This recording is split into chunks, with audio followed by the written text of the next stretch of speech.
अस्सलाम वालेकुम दोस्तों, जैसा कि पिछली वीडियोस में हमने ऑटोकैड में हाउस मॉडल को क्रिएट किया था, तो चलिए इस वीडियो में हम उस मॉडल को 3D Max में इंपोर्ट करेंगे। 3D Max को ओपन कर लेते हैं। इस जगह पे इधर मैक्स लिखा है, इधर लेफ़्ट क्लिक करें और import join full floors model open.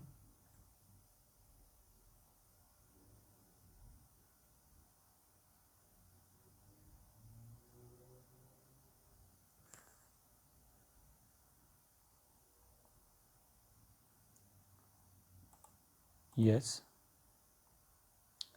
Rescale हमने ऑटोकैड में फिट में काम किया था, इसलिए इसको भी फिट में कन्वर्ट करेंगे।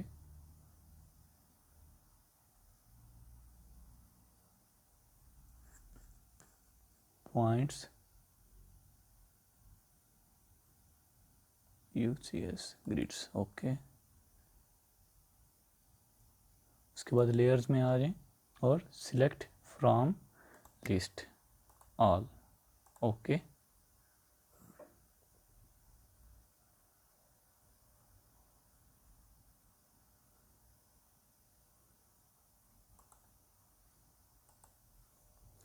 जी दोस्तों, इसको अब हम सेव कर लेते हैं। Save,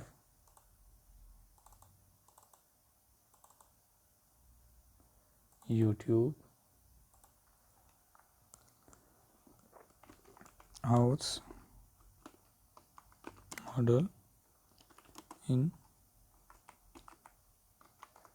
3D Max। तो दोस्तों, आपको आज की वीडियो कैसी लगी प्लीज़ ज़रूर बताइएगा। मिलते हैं इंशाल्लाह नेक्स्ट वीडियो में, तब तक के लिए अल्लाह हाफिज़।